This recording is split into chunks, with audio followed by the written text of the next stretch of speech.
Tonight, we're going to try to answer one of the only questions in science that gets harder the more carefully you think about it. In a universe containing approximately 2 trillion galaxies, each containing hundreds of billions of stars, each of those stars potentially hosting planets, and all of it unfolding across 13.8 billion years of time, why is it perfectly, completely, utterly silent? Not approximately silent. Not quiet in the way a library is quiet, where you know there are people around even if nobody is speaking. Silent in the way of a room where you have begun to suspect, after a very long time, that there is no one else in the building. Silent in a way that, the longer it goes on, starts to feel less like an absence of signal and more like a signal in itself. Tonight, we're going to spend the entire night with this question. We're going to go through what we have actually searched for and not found. We're going to work through the mathematics of how many civilizations ought to exist if life and intelligence arise with any regularity. We're going to examine the leading explanations for why the universe is silent, and we're going to look honestly at which ones survive scrutiny and which ones do not. We are going to sit with the wow signal and what it may or may not have been. We are going to examine the fast radio bursts that are still being debated, and we're going to end somewhere that we think is worth ending, at the possibility that the silence is not a puzzle to be solved, but an answer that has been quietly arriving for 13.8 billion years. By the end of tonight, you will have a complete picture of the Fermi paradox, where it came from, why it is still unresolved, and why the leading explanations for cosmic silence are stranger and more profound than the simple idea that we have not looked hard enough or long enough. By the end of tonight, we want you to hold this. The silence of the universe may be the most important thing it has ever told us. We just have not yet agreed on what it means. We make long, form-sleep documentaries about space and cosmology. If tonight is your first time with us, the link in the description will bring you back. We try to make each one worth the time, even knowing most of you will be asleep before we get to the most interesting part. Now let's begin. In 1950, the physicist Enrico Fermi was eating lunch at Los Alamos National Laboratory with a few colleagues. The conversation turned to flying saucers, which were prominent in American newspapers that summer. Fermi made a quick calculation, and then asked a question that has not been satisfactorily answered in the 75 years since. Given the age of the galaxy, the number of stars and the amount of time available for civilizations to develop, shouldn't we have been contacted by now? Where is everybody? The question became known as the Fermi paradox. It is not technically a paradox in the logical sense, where two true statements contradict each other. It is a contradiction between a simple expectation and an observed fact. The expectation is that in a galaxy 13.6 billion years old, containing 200 to 400 billion stars, any civilization that developed interstellar travel or even interstellar communication early enough would have had billions of years to spread, to signal, to leave some trace that could be detected. The observed fact is that we have detected nothing. No signals of unambiguously artificial origin have been received from anywhere. No spacecraft of non-terrestrial manufacture has been confirmed in the solar system. No evidence of engineering at the cosmic scale, the kind that a sufficiently advanced civilization would be expected to produce, has been found in any astronomical survey. The silence is total, and it requires an explanation. Before we examine the explanations, we need to establish exactly what we mean by the silence, because the silence is often described as though it reflects a simple failure to look. It does not. No one expects the search for extraterrestrial intelligence to turn out to be a matter of simply pointing a radio telescope in the right direction on the right evening. The reality of what has been attempted is considerably more extensive than that, and the silence is correspondingly harder to dismiss. The modern search for extraterrestrial signals, which goes by the acronym SETI, began in earnest in 1960, when the American astronomer Frank Drake pointed the 85-foot radio telescope at the Green Bank Observatory in West Virginia at two nearby sun-like stars, Tau Ceti and Epsilon Eridani, and listened for artificial radio signals in the 1.42 GHz band, the frequency at which hydrogen atoms naturally emit which Drake and others reasoned might be chosen as a universal beacon frequency by any civilization aware of it. The search was called Project Ozma. It lasted 4 months. It found nothing. Since 1960, the search has expanded enormously in scope. The Allen Telescope Array in California, funded by a donation from the Microsoft Co., founder Paul Allen, was built specifically for SETI work. The Parkes Radio Telescope in Australia has conducted systematic surveys. The Green Bank Telescope, the largest fully steerable radio telescope in the world, has been used for SETI observations for decades. The Arecibo Observatory in Puerto Rico, before its collapse in 2020, was a major SETI instrument. In 2016, the billionaire Yuri Milner announced a 10-year, $100 million initiative called Breakthrough Listen, the most comprehensive and well-funded SETI effort in history. Breakthrough Listen uses the Green Bank Telescope and the Parkes Telescope to survey the nearest 1 million stars, the centre of the Milky Way, and the 100 nearest galaxies for signals across a wide range of radio frequencies and optical wavelengths. As of the late 2020s, it has found no confirmed signals of non-natural origin. By the end of tonight, we will have established that the silence is not a product of insufficient searching. The searching has been extensive. The silence has held. We have also searched in other ways.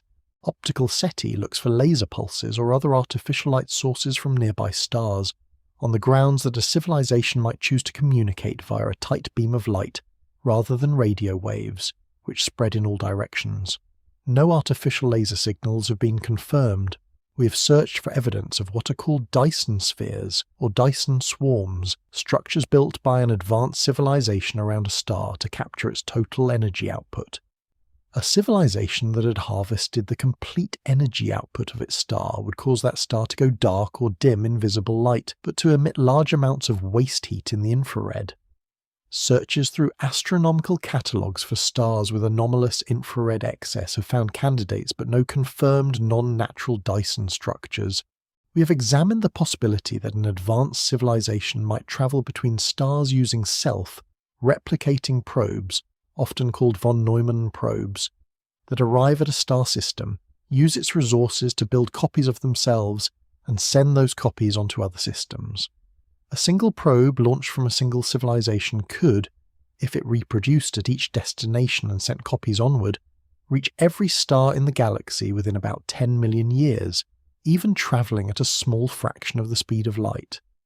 10 million years is a short time on the scale of the galaxy's 13.6 billion year history. No such probes have been found in the solar system. By the end of tonight, the question is not whether we have looked. We have looked quite carefully across multiple channels and over decades. The question is what the not finding means. To answer that question, we need to understand what the math says we should expect. The mathematics of how many civilizations should exist begins with a single equation that Frank Drake wrote on a blackboard in November 1961 at a conference in Green Bank, West Virginia, that brought together the handful of scientists in the world who were taking the possibility of extraterrestrial intelligence seriously. The equation Drake wrote was not intended to give a precise answer. He told the participants as much at the time. The equation was meant to organize what we knew, to make clear what we did not know, and to identify which unknown quantities mattered most for determining whether civilizations existed elsewhere in the galaxy. The equation that bears his name has been on blackboards and in physics textbooks ever since. The Drake equation begins with the rate at which new stars form in the Milky Way. At the time Drake wrote it, astronomers estimated roughly 10 new stars per year. Modern estimates put the current rate at somewhere between 1 and 3 new stars per year. As the raw material for new star formation, the cold gas clouds of the interstellar medium, is slowly being consumed. Call that number R star. Multiply by the fraction of those new stars that form planetary systems. In 1961, this fraction was entirely unknown. The first confirmed planet orbiting another star was not discovered until 1992. By the 2020s, after several decades of planet hunting by the Kepler and TESS space telescopes, and by ground-based observatories using the radial velocity method, we know that the fraction of stars hosting planets is approximately 1. Not most stars, not substantial minority. Essentially all stars of the right types host planets. The fraction is close to 1. Call that fraction f, p, multiply by the average number of planets per star system that could support life. The common shorthand is planets in the habitable zone, the range of orbital distances at which liquid water could exist on a planetary surface. But the habitable zone is a crude metric. Liquid water can exist, and may support life, on icy moons far outside the traditional habitable zone if those moons are kept warm by tidal forces from a gas giant. Europa and Enceladus, moons of Jupiter and Saturn respectively, are strong candidates for subsurface liquid water, despite orbiting far beyond the zone where they receive enough sunlight to have surface liquid water. Extending the habitable zone to include these locations significantly increases the plausible number of life supporting environments per star system. With Kepler data, astronomers estimate that planets in the traditional habitable zone are common among Sun-like stars. Some estimates put the occurrence rate at 1 in 5 to 1 in 10 Sun, like stars hosting an Earth-sized planet in the habitable zone. That would imply tens of billions of such planets in the Milky Way alone. Call this number n, e. So far, the Drake equation is well constrained. We have good data on star formation rates, excellent data on planetary occurrence, and reasonable estimates of habitable zone planet frequency. The equation begins to run into deep uncertainty with its next term. The fraction of those habitable planets on which life actually arises, called f, L, we have exactly one data point, Earth. And Earth is a complicated data point because life arose here, which is why we are here to notice it. This is the classic observational bias problem. We cannot use the fact that we find ourselves on a planet with life as evidence that life is common, because we could not have evolved on a planet without it. The probability that life arises given the right conditions could be close to 1, meaning it arises quickly and reliably wherever conditions are suitable. Or it could be astronomically small, meaning the origin of life was a fluke so improbable that it may have happened only once in the observable universe. We do not know. What we do know is that life appeared on Earth very quickly after the planet cooled enough for liquid water. The earliest evidence for life in the form of isotopic signatures in ancient rocks goes back roughly 3.7 billion years. The oldest definitive microfossils are at least 3.5 billion years old. Earth itself formed about 4.5 billion years ago and was heavily bombarded by asteroids and comets for several 100 million years after that. Life appeared within perhaps a few 100 million years of the bombardment ending. On the scale of planetary history, this is almost immediately. This might suggest that the origin of life is easy, at least given the right conditions, but it is also consistent with the origin of life being an extraordinarily rare event, because in a universe with vast numbers of planets, a rare event is guaranteed to have happened somewhere, and the beings who exist because of it will always observe it to have happened almost immediately after conditions permitted. No one expects the question of how often life arises on suitable planets to be answerable from a single sample. We will not know the answer until we find life elsewhere, or confirm with high confidence that it does not exist elsewhere despite conditions having been suitable. The next term is f, I, the fraction of life, bearing planets on which intelligence arises. Here the uncertainty compounds again. On Earth, intelligence arose approximately once in 3.7 billion years of biological evolution. The evolution of complex multicellular life, the lineage that eventually produced animals with nervous systems, occurred approximately once and relatively recently on the timeline of life's history. Intelligence of the kind that can build radio telescopes and contemplate the universe required nervous systems of substantial complexity, which in turn required large bodies, sustained metabolic investment, social organization, and an evolutionary context in which cognitive capability was strongly selected for. There is no particular reason to believe that intelligence is the inevitable endpoint of evolution. Evolution has no direction. Complex neural networks are metabolically expensive, and evolution does not invest in expensive features unless they provide a substantial fitness advantage. For most of Earth's history, unintelligent photosynthesizers dominated the planet and showed no trend toward intelligence.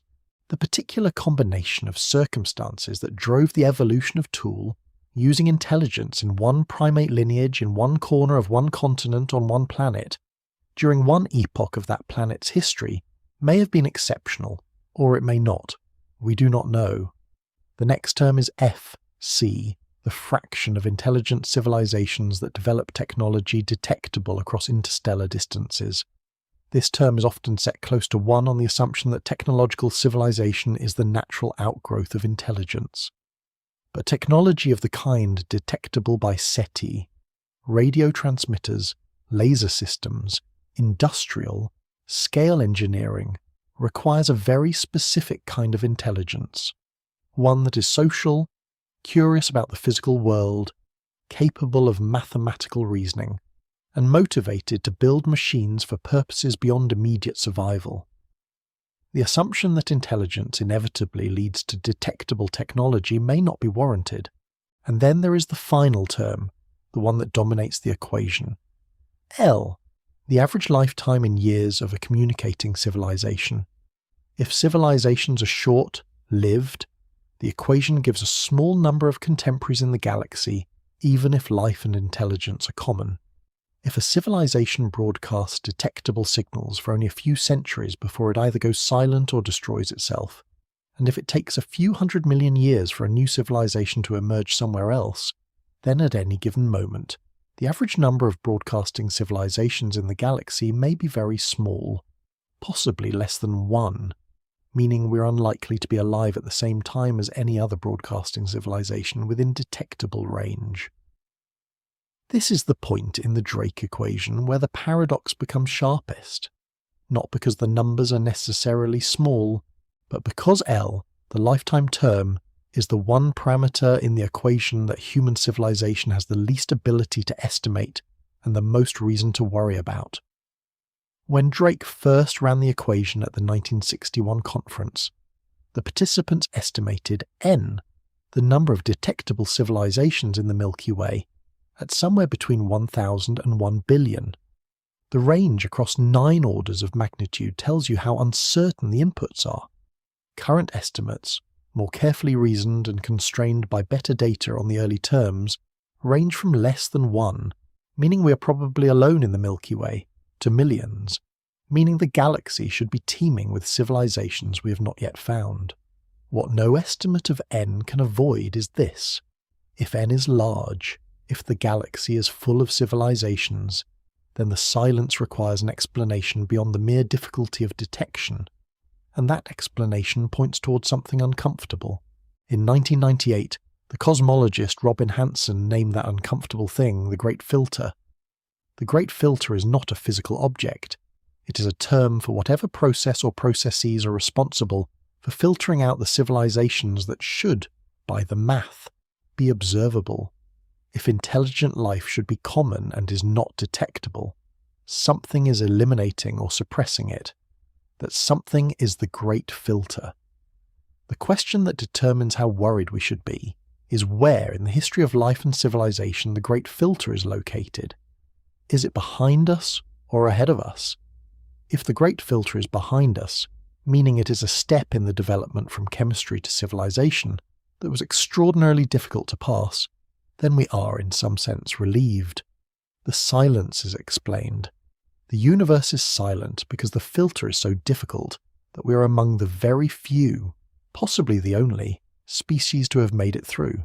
The silence is the expected consequence of life and intelligence being overwhelmingly improbable. If the Great Filter is ahead of us, meaning civilizations regularly develop to roughly our level and then fail to persist, then the silence is a warning. It is the quiet of a graveyard of technological civilizations that did not survive their own development.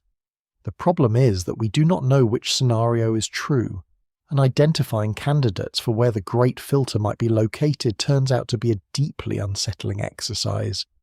The most commonly proposed location for the Great Filter in the past, the steps between chemistry and civilization that might be extraordinarily unlikely, includes several candidates. The first is the origin of life itself. As we noted, we cannot use the fact that life exists on Earth as evidence that life is common. The chemistry that links inert molecules to self-replicating systems is complex, and the transition from chemistry to the first replicating molecule may require an event of such precise molecular coincidence that it happens only rarely. The second candidate is the transition from simple prokaryotic cells, cells without nuclei, to complex eukaryotic cells, cells with nuclei and compartmentalized internal structure. On Earth, this transition happened exactly once. Bacteria and archaea ruled the planet for roughly 2 billion years with no apparent trend toward complexity. The eukaryotic cell, with its mitochondria, its nucleus, its complex internal machinery, appears to have arisen from a singular merger between two different types of prokaryotes. If this merger was extraordinarily improbable, then the evolution of complex multicellular life, which requires eukaryotic cells, would be rare across the universe even if simple microbial life were common. The third candidate is the emergence of multicellular life. Even after eukaryotic cells existed, there was a long gap before they began cooperating in large organized structures. True multicellularity, with differentiated cell types performing specialized functions, evolved multiple times on Earth but always from eukaryotic ancestors, and the functional animal body plan emerged only roughly 600 million years ago, after roughly 3 billion years of purely microbial life. The fourth candidate is the emergence of technological intelligence. As we discussed with the Drake equation, intelligence capable of technology may be a remarkable evolutionary improbability that requires a very specific chain of unlikely events. No one expects a clean answer about which of these steps is the hardest. What we can say is this: if any one of these steps is indeed the Great Filter, meaning if it is the step so improbable that it screens out nearly all potential civilizations, then the silence is explained, and we are survivors of a filter that eliminated essentially everyone else. But here is where the analysis becomes genuinely uncomfortable. The harder it is to find evidence of life elsewhere, even microbial life, the more relieved we should be. If Mars is completely sterile, if Europa's ocean is empty, if every other body in the solar system that once had conditions suitable for life shows no trace of biology, then the filter is likely to be in the very early steps. The origin of life, perhaps, or the origin of the eukaryotic cell. It is behind us, we passed it. But if we find evidence of life elsewhere, especially evidence of independent origins of life in the same solar system, that is deeply alarming. It would mean that the origin of life is not the filter. Life can get started easily.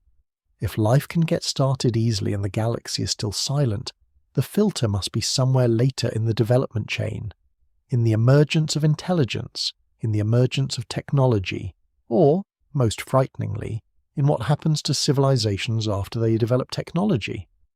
In 2019, scientists reported the potential detection of phosphine in the atmosphere of Venus, a molecule that some researchers argued could not be produced by known abiotic processes in the amounts detected and might indicate atmospheric life.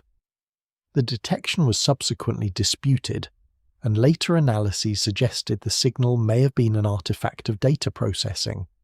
But the initial excitement and the subsequent anxiety perfectly illustrated the Great Filter logic. The discovery of life on Venus, a planet with radically different conditions from Earth, would be among the most alarming things we could find. Not because life on Venus would be dangerous to us directly, but because it would move the Great Filter from behind us to ahead of us. The search for life elsewhere in the solar system, currently an active program of research involving Mars orbiters, Mars rovers, planned missions to Europa and Enceladus, and ongoing analysis of meteorites for biological signatures, is therefore a search for something we should hope not to find. The universe is giving us a test. The question is whether it is behind us or still waiting. Tonight we do not know. The solar system appears, to current detection limits, to be inhabited by exactly one planet's worth of biology. That is consistent with the Great Filter being behind us. It is also consistent with the Great Filter being ahead of us, but the filter coming before the development of interstellar signaling, meaning civilizations exist but go silent before anyone can hear them. Both interpretations of the silence are available. Neither one is comfortable. In 2000, the paleontologist Peter Ward and the astronomer Donald Brownlee published a book called Rare Earth that argued for a specific and sobering answer to the Fermi paradox. Their argument was not that life is impossible elsewhere.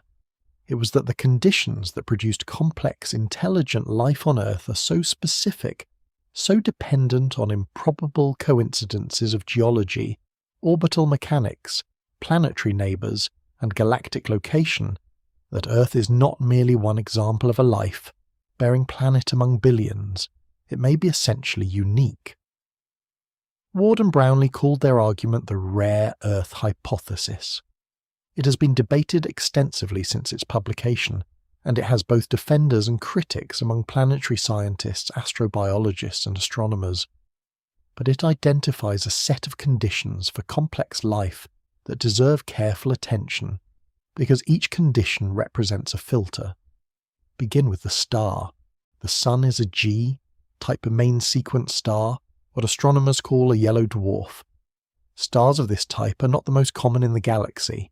The most common stars by far, accounting for roughly 70 to 80% of all stars, are M-type red dwarfs, which are smaller, cooler, dimmer, and extremely long-lived. Red dwarf stars last hundreds of billions of years on the main sequence.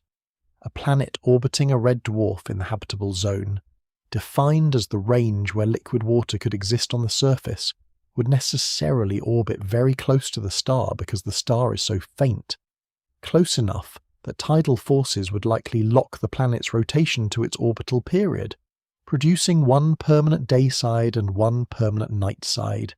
The tidal locking would profoundly affect the planet's atmospheric circulation, and whether such atmospheres can sustain surface liquid water uniformly enough to support complex life is an active research question. Red dwarf stars also flare frequently and energetically, especially in their youth. A planet in the habitable zone of a young red dwarf would be exposed to high levels of ultraviolet and X-ray radiation that could strip the planet's atmosphere and sterilize its surface. Some biologists argue that life could adapt to such conditions, and that the long lifetimes of red dwarfs give life billions of additional years to evolve. Others argue that the combination of tidal locking and flare activity makes red dwarfs poor hosts for complex life, even if microbial life might manage. The Sun's stability matters. It is a relatively quiet, non-flaring star at a stage in its evolution, where it has provided roughly 4.5 billion years of stable illumination within a range that has allowed Earth's oceans to remain liquid continuously.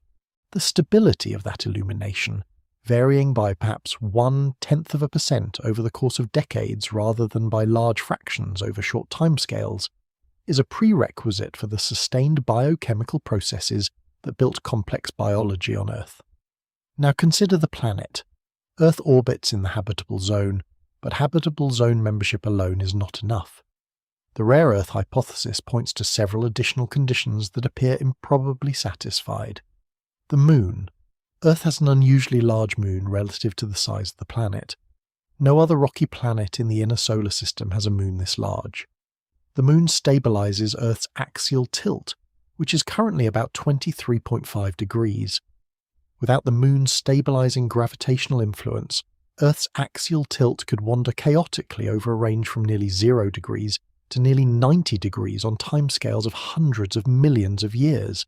Such large and rapid variations in tilt would produce correspondingly large variations in climate, potentially cycling between states that would be inhospitable to the development of complex life. Mars, which has no large moon and a small, weak stabilizing effect from its moons Phobos and Deimos, has had its axial tilt vary between roughly 15 and 35 degrees and may have experienced wider excursions earlier in its history. The Moon was most likely formed when a Mars-sized body called Theia collided with the proto, Earth roughly 4.5 billion years ago, and splashed debris into orbit that coalesced into the Moon.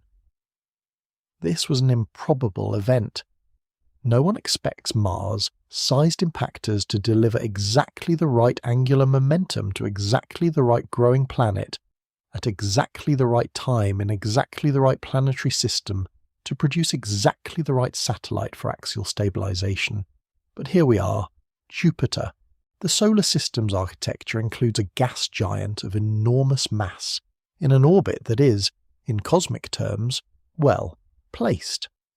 Jupiter's gravity has shaped the inner solar system in several ways that may benefit complex life on Earth.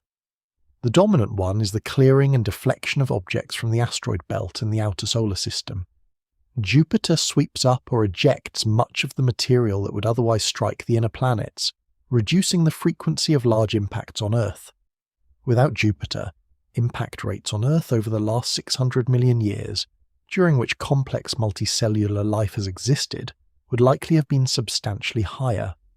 Frequent large impacts sterilize or reset biology. Jupiter's role is more complicated than simple protection. In earlier epochs, its migration through the solar system may have reshaped the orbits of the terrestrial planets significantly, contributing to the configuration we have now. Whether that early disruption was net beneficial or net harmful to complex life on Earth is debated. But the current architecture, with Jupiter in its present orbit, appears to provide a degree of impact, shielding that may not be available in all planetary systems. Galactic location matters too. The Milky Way is a barred spiral galaxy, and Earth is located in one of its spiral arms at a radius from the centre that places us in what some researchers call the galactic habitable zone. The galactic centre is dense with stars, more energetic with radiation from the central region, including its active supermassive black hole, and subject to higher rates of supernova, gamma, ray bursts, and other energetic events that could sterilize nearby planetary surfaces.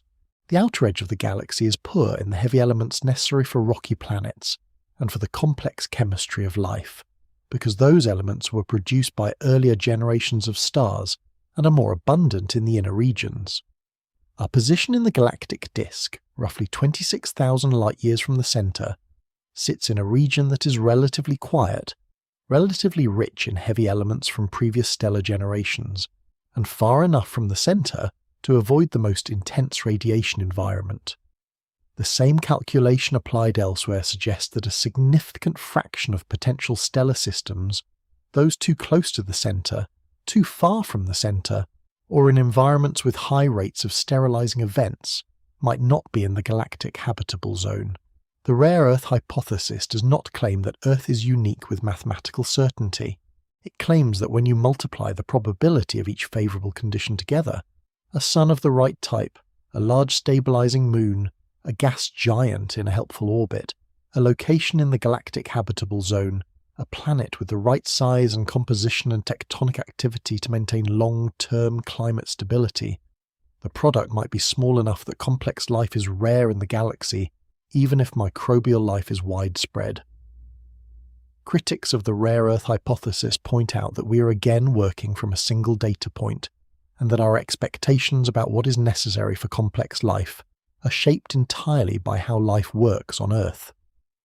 Life that uses chemistry we have not encountered, or that survives conditions we would consider lethal, might be common in environments we have dismissed. The history of biology on Earth includes organisms that thrive in volcanic vents, in highly acidic environments, at extreme pressures, in the absence of sunlight, and in conditions of intense radiation. The range of possible biochemistry we have not encountered is wider than the range we have. But the rare Earth hypothesis does not need every favourable condition to be required. It only needs enough of them to be required that the joint probability of having all of them is low. Even if complex life can tolerate a wider range of conditions than Earth life requires, The specific combination of conditions that reliably produces technological intelligence may still be rare. The silence is consistent with the rare Earth hypothesis. If complex intelligent life requires the accumulation of several improbable favourable circumstances, then the Milky Way may contain vast amounts of microbial life and still be silent with respect to technological civilization. But there are other explanations for the silence that do not require rarity of life or intelligence. They require only that civilizations, once they arise, behave in ways that make them undetectable. The zoo hypothesis was proposed by the astronomer John Ball in 1973. Ball suggested that the silence of the universe is deliberate. Intelligent civilizations exist in the galaxy, possibly many of them, but they are maintaining a policy of non-contact with Earth. They are watching us the way we might watch animals in a wildlife preserve, not interfering, not making themselves known, waiting for us to reach some threshold of maturity or capability before making contact. The zoo hypothesis has a certain appeal. It explains the silence without requiring that life be rare, or that civilizations be short-lived. It asks only that the space-faring civilizations of the galaxy have agreed on a consistent policy of non-interference, perhaps an analogue of the Star Trek Prime Directive, and are enforcing it well enough that none of them have defected and made contact. The problem with the zoo hypothesis is the defector problem. If there are millions of civilizations in the galaxy, the probability that every single one of them has agreed to and is maintaining a consistent policy of silence toward Earth is extraordinarily low. It only takes one civilization, one individual within a civilization, one rogue signal to break the silence and reveal the presence of others. No cartel in human history has been able to maintain perfect adherence to a shared policy among millions of independent actors over millions of years. The zoo hypothesis requires this level of coordination across entities that may have no shared history, no common framework, and no enforcement mechanism. Some versions of the hypothesis invoke a single dominant civilization that has been policing the galaxy for billions of years and enforcing the quarantine of Earth. This requires either that the dominant civilization is extraordinarily stable and long-lived, or that its enforcement mechanisms are so comprehensive that no breakaway signal has escaped. Neither condition has any support from observation. The dark forest hypothesis takes the opposite approach. Rather than assuming that advanced civilizations are benevolent and observing us for our own good, the dark forest hypothesis, popularized by the Chinese author Liu Cixin in his three-body problem trilogy, but first articulated in philosophical discussions of the Fermi paradox, assumes that the silence is the product of fear and predation. In the dark forest, every civilization that announces its existence risks being targeted by others for elimination, because in a universe where resources are finite and the intentions of unknown civilizations cannot be verified, the safest strategy is to destroy potential threats before they become capable of threatening you. Under the dark forest hypothesis, the galaxy is not silent because it is empty. It is silent because every civilization that has lasted long enough has learned not to make noise. Civilizations that broadcast their existence were eliminated. What remains is a galaxy of civilizations all holding their breath, listening, and shooting at anything that speaks. The dark forest hypothesis makes the Arecibo message, transmitted from the Arecibo Observatory in 1974 toward the star cluster M13, about 25,000 light-years away, and projects like METI, messaging extraterrestrial intelligence, into exercises of potentially catastrophic foolishness. If the hypothesis is correct, broadcasting our existence and location to the galaxy is a survivability error of the first order. Critics of the dark forest hypothesis point out that it requires assumptions about resource scarcity and competitive dynamics that may not apply to technologically advanced civilizations. A civilization capable of interstellar travel may have access to energy and material resources so vast, through direct harvesting of stellar output, through mining of asteroids and gas giants, through engineering of stellar systems, that the resources of any individual planetary civilization are negligible compared to what they already command. Under these conditions, the cost of eliminating an emerging civilization might exceed any conceivable benefit, and the competitive dynamics that make the dark forest model plausible in resource, scarce environments might not apply. Whether competition, cooperation, or some other dynamic dominates among advanced civilizations is something we cannot know without encountering them. The Planetarium Hypothesis, proposed by the computer scientist Stephen Webb, suggests an answer that initially sounds absurd and becomes harder to dismiss the longer you sit with it. The hypothesis proposes that the universe we observe is a simulation, created by an advanced intelligence to give us the impression of a cosmos vast enough to explore but empty enough not to disturb our development. The apparent emptiness of the universe is not evidence of physical emptiness. It is a feature of the simulation. The cosmos we see is the stage set, and the stage set has been built to contain only us. The Planetarium Hypothesis is not science in the formal sense, because it is difficult to construct an observation that could distinguish between a genuine empty universe and a simulated empty universe. But it is also not entirely dismissible.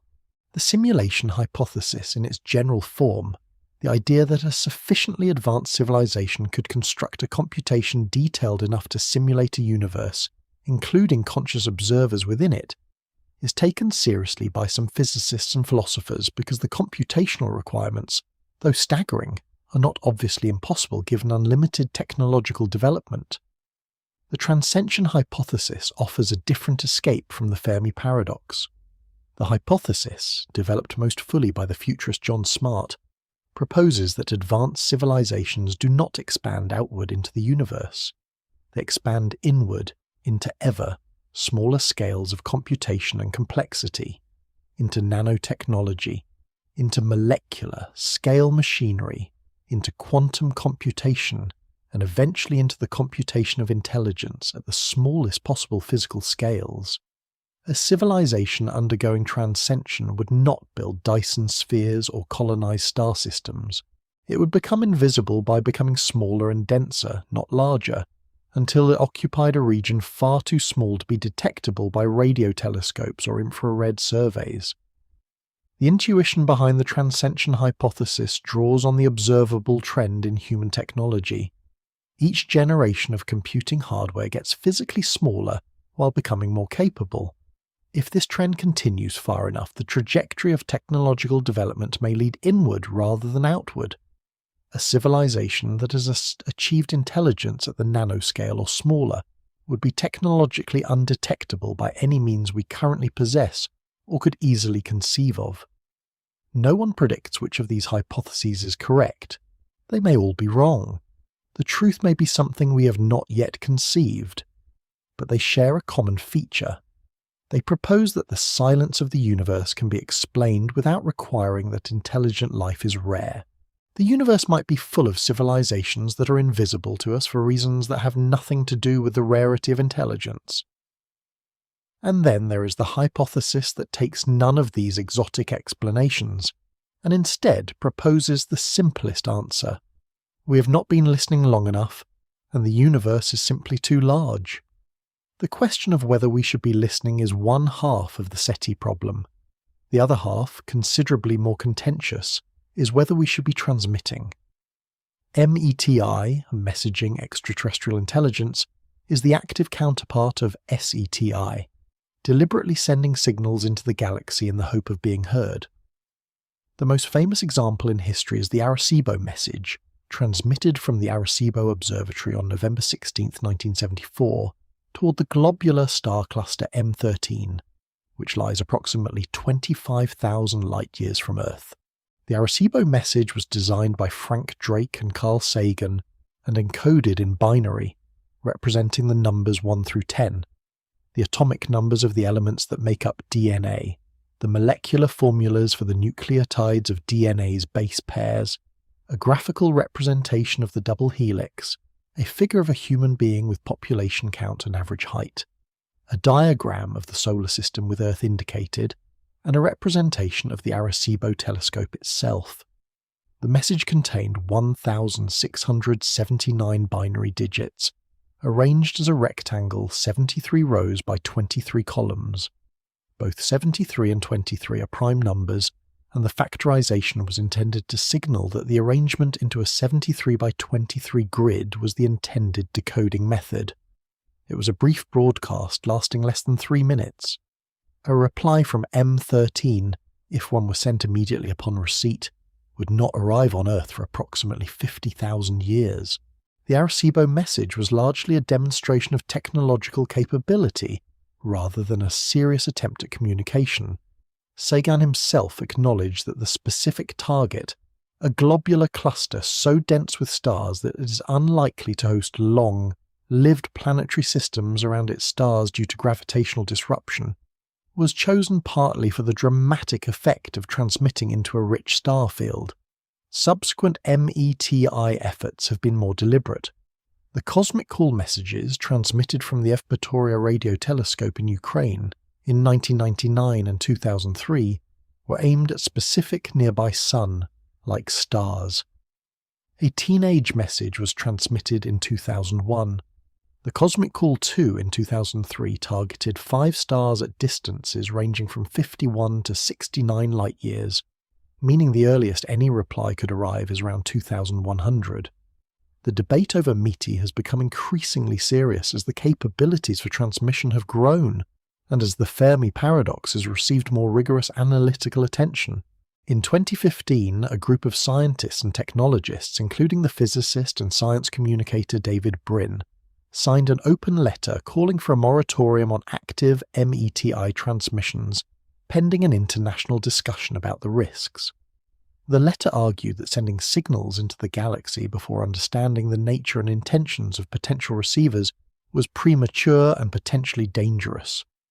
The physicist Stephen Hawking was among the most prominent public figures to argue against METI. In several interviews and in his documentary series, Hawking argued that the history of contact between civilizations of unequal technological development on Earth, the colonization of the Americas, of Africa, of Australia, provides little ground for optimism about what happens when a more advanced civilization encounters a less advanced one. The outcome on Earth was consistently catastrophic for the less advanced civilization. Hawking argued that broadcasting our existence and location to unknown civilizations was not obviously a good idea. Proponents of METI argue that the Earth has already been leaking radio signals into space for over a century. The bubble of radio leakage from Earth's civilian and military transmissions extends roughly 120 light-years in radius. Any civilization within that range that possesses sufficiently sensitive radio detection equipment already knows we're here. Maintaining silence on deliberate transmissions while leaking radio waves in all directions is, the proponents argue, a form of closing the barn door after the livestock has departed. Proponents also argue that the benefits of contact, access to knowledge accumulated by a civilization millions or billions of years older than ours, potential solutions to problems that threaten our own long-term survival, could outweigh the risks. The analogy they often invoke is not the colonization of the Americas, but the possibility of a message between civilizations that, because of the distances involved, could never threaten each other physically. A civilization 1,000 light-years away cannot invade us in any time frame shorter than thousands of years. It can only send information. No one expects the question of whether to transmit to resolve quickly. It combines questions from physics, anthropology, risk analysis, international governance, and evolutionary biology in ways that resist easy consensus. What the debate itself reveals is something important about the Fermi paradox. If we, a civilization only 150 years into radio technology, already have active and unresolved disagreements about whether to transmit, then one resolution to the Fermi paradox becomes more plausible. The silence is a policy. Advanced civilizations have decided, individually or collectively, not to broadcast. They may be listening. They may be watching our radio bubble expand and noting our existence. They may be waiting for us to decide whether we want to be heard. The silence is not necessarily a statement about the emptiness of the universe. It may be a statement about the wisdom of its inhabitants. By the end of tonight, METI illustrates the full complexity of the Fermi paradox. The question is not simply whether we can detect others. It is also whether others have chosen to be detected, and whether we ourselves want to make that choice. The silence we observe may partly reflect choices made by beings who thought carefully about the same problem we are thinking about now. Tonight, we are thinking about it. That puts us somewhere in the sequence that matters. On August 15th, 1977, a radio telescope at the Big Ear Observatory in Ohio was conducting a sky survey, scanning the heavens for artificial signals as part of a long-running SETI program. The telescope was not operated by a human being in real time. It printed its data on a dot matrix printer, streams of letters and numbers representing the signal strength at different frequencies as the telescope swept across the sky. A few days later, the astronomer Jerry Amon was reviewing the printout and noticed a signal unlike anything the telescope had recorded before or since. The signal showed up as the sequence of characters 6EQUJ5, representing a rapid rise and fall in intensity over 72 seconds across a narrow frequency band near the 1.42 GHz frequency of hydrogen, exactly the frequency that SETI researchers had long argued a deliberate beacon would most likely use. Amon circled the sequence on the printout and wrote a single word in the margin. Wow! The wow signal has never been adequately explained. It has also never been detected again. The signal had characteristics consistent with a powerful radio transmission from an astronomical distance, narrowband in frequency, implying an artificial rather than natural source, and showing the rise, and full pattern expected from a signal source passing through the fixed beam of the antenna as Earth rotated. Multiple subsequent attempts to detect the signal from the same direction, using the same telescope and using other, more sensitive telescopes, have returned nothing. The WOW signal is the most interesting single detection in the history of SETI.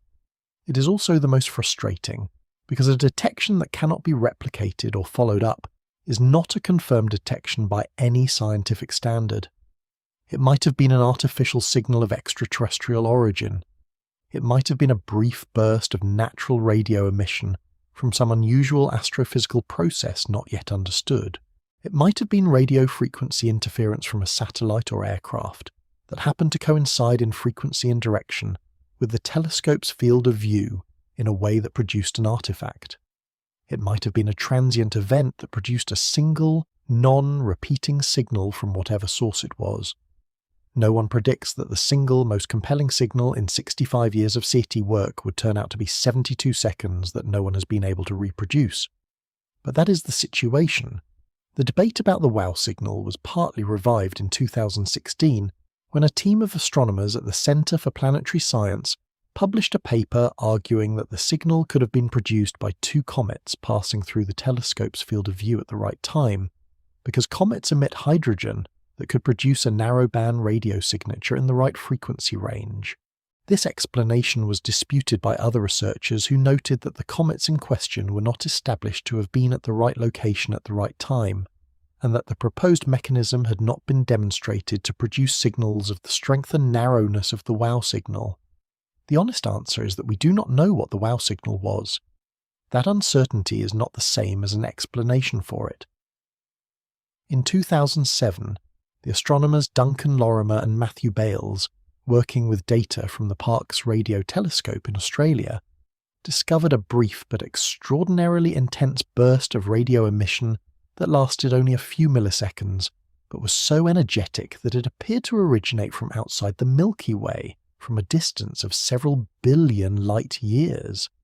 Lorimer and Bales called it a fast radio burst, and its discovery opened a new chapter in radio astronomy. By the early 2020s, hundreds of fast radio bursts had been catalogued. Some of them are one-time events, bursting once and never repeating. Others repeat. Some repeating sources burst in what appear to be irregular but periodic patterns. The energetics of fast radio bursts are astonishing. A single burst lasting a few milliseconds can release as much energy as the sun emits in days or weeks. The sources appear to be distributed across the observable universe in galaxies at distances of billions of light years. The leading physical explanation for fast radio bursts is that they are produced by magnetars, neutron stars with extremely powerful magnetic fields during violent magnetic reconfiguration events. In April 2020, astronomers detected a fast radio burst from within our own galaxy, from a known magnetar, SGR 1935 + 2154, providing the first direct evidence linking magnetars to fast radio bursts and strongly supporting the magnetar hypothesis. The magnetar explanation is almost certainly correct for the majority of fast radio bursts, but the population of fast radio bursts is diverse, and some sources, particularly the repeating ones, have characteristics that are harder to explain purely by the magnetar mechanism. No one predicts that highly energetic radio bursts distributed across the observable universe would turn out to be a background noise from natural sources rather than a signal from anyone. The detection of fast radio bursts generated enormous excitement when their extragalactic origin was confirmed, partly because a few researchers noted that some of their properties were consistent with what might be produced by enormous transmitters of a highly advanced civilization. For example, a civilization powering interstellar spacecraft with directed energy beams. The physicist Avi Loeb of Harvard University and his collaborator Manasvi Lingam published a paper in 2017 exploring this possibility, not as a claim that fast radio bursts are artificial, but as an exploration of whether the physics was consistent with artificial production. The consensus among radio astronomers is that the magnetar explanation accounts for all currently detected fast radio bursts, and that there is no need to invoke an artificial source. But the episode illustrates the difficulty of the entire SETI enterprise. Distinguishing a natural and an artificial signal of sufficient energy is not always straightforward, and the universe produces phenomena energetic and structured enough that any signal we receive from a technological civilization would need to be distinguished from the full range of natural phenomena we have not yet fully characterized. The more carefully we look, the more clearly the silence emerges. The sky is full of radio emission, from pulsars, from magnetars, from synchrotron radiation in galaxy clusters, from the cosmic microwave background itself. What it does not appear to contain is any signal that requires an artificial source for its explanation. No unambiguously artificial signal has been confirmed in any SETI survey conducted to date. That does not mean we have ruled out the existence of civilizations. It means we have ruled out the existence of civilizations actively broadcasting to us with technology we can detect from within the range we have surveyed during the time we have been looking. Those constraints are real, but they are also finite. And there is another explanation for the silence that does not require any of the exotic hypotheses we have discussed, and does not require life to be rare. It requires only that we understand how large the universe actually is. The Milky Way is approximately 100,000 light-years in diameter. A light-year is the distance light travels in 1 year, roughly 5.88 trillion miles.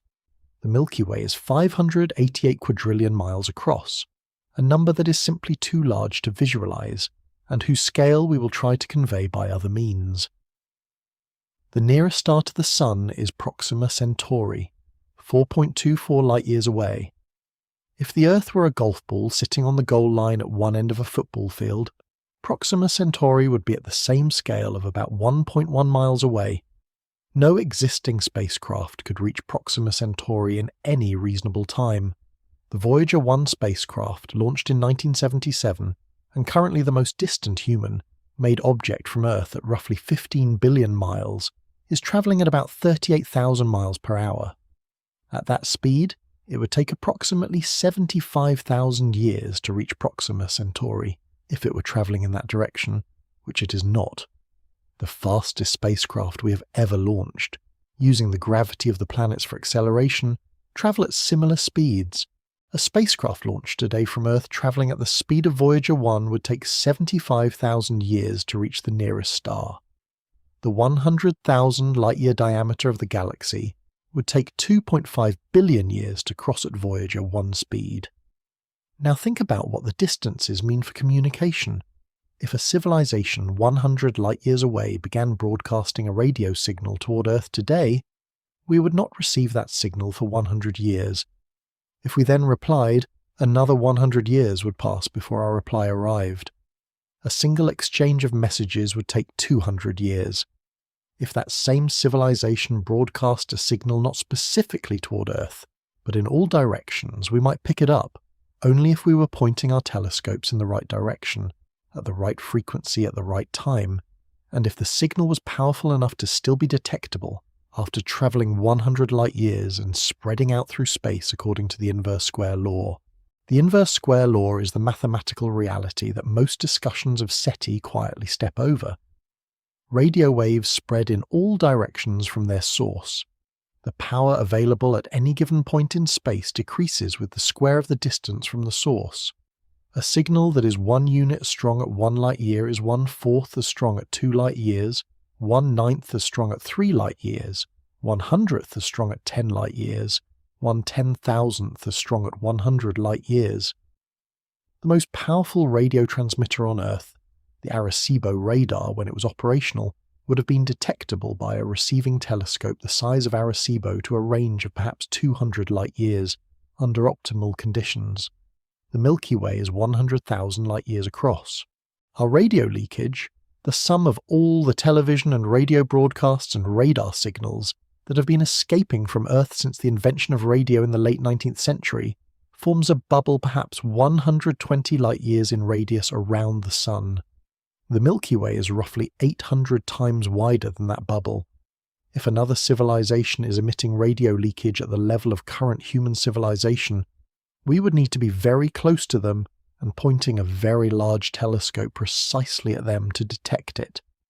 If they are 1,000 light-years away, their leakage is 25 times weaker at Earth than a civilization 200 light-years away, and it took 1,000 years to arrive. No one predicts that the difficulty of detection would scale this brutally with distance, but it does, and the implications are significant.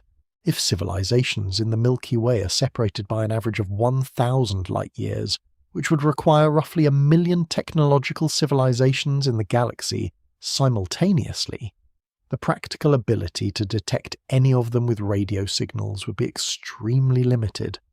We would need either a directed, high-power intentional beacon aimed specifically at us, or the good fortune to happen to survey a nearby civilization with enough sensitivity to pick up their leakage, neither of which has happened. But 1,000 light-years is a very small separation by galactic standards. If civilizations are separated by 10,000 light-years or more, the signal strength problem becomes essentially insuperable for any technology we can currently build. We have also been listening for only about 65 years. The Milky Way is 13.6 billion years old. If a civilization in the galaxy began broadcasting 100 million years ago, and was detectable for only a few thousand years before going silent, either by going extinct or by switching to communication technologies that do not leak into space, we would have a very narrow window to catch it. Even if civilizations are common, their broadcasting windows may be narrow, their signals may be pointed rather than omnidirectional, and the probability that we happen to be in the right place, listening on the right frequency, during the right narrow window may be very small. There's also the question of what a civilization might broadcast. We have been listening primarily on radio frequencies because radio waves travel through space efficiently, and because we have built radio telescopes. But there is no reason to assume that a civilization more advanced than ours by millions of years would still be using radio as its primary communication medium. We have already begun switching from broadcast radio and television to optical fiber cables and digital satellite communication, which leaks far less signal into space. A civilization 1 million years ahead of us might communicate in ways that are entirely invisible to us, not because they are hiding, but because their communication technology has advanced beyond the stage where it produces detectable leakage. The search for intelligent civilizations via their radio emissions may be analogous to trying to determine whether there are intelligent beings living in North America by listening for the sound of drums. It is not a foolish method. It is the only method available given our current technology, but it has a deeply limited detection range, and it assumes that the targets are using a technology similar to the one we are listening for. By the end of tonight, we reach an answer that is not quite an explanation, but is perhaps the most important thing we can say about the silence. The distance is not merely large. They are so large that the question of whether we are alone in the universe and the question of whether we can detect any other civilization may have different answers. The universe may be full of life, intelligent life, technological life, and we may still be functionally alone because the gulf between any two civilizations is so vast that contact is not merely difficult, but may be, in any practical sense, impossible. The comment that arrived from someone who had watched a Fermi paradox video and simply wrote, "I think we're at this distance for a reason," resonates here in a way that no formal hypothesis quite matches. Not because it points toward a supernatural explanation, but because it captures something that the physics itself seems to suggest, that the architecture of the universe, the distances, the speed of light, the age of the cosmos, the timing of stellar evolution, may make meaningful contact between any two technological civilizations not merely unlikely, but structurally impossible. The universe might be designed not by intention but by physical law to keep its thinking parts apart. The speed of light is not merely a speed limit, it is a separation barrier. Nothing in the universe can transmit information faster than light. A message sent from a civilization 10,000 light years away requires 10,000 years of travel time to arrive.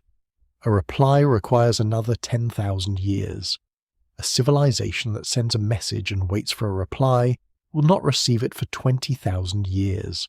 On the timescale of human civilizations, which have existed in their current form for perhaps 10,000 years, a single exchange of messages would require more time than our entire history. The distances are not a technical problem to be overcome by better engineering. They may be a fundamental property of the universe that no engineering can change. The speed of light appears to be a hard limit. And that limit, combined with the distances between stars and between galaxies, means that the universe may contain vast amounts of intelligence that will never, in any timescale meaningful to any individual civilization, come into contact with any other intelligence.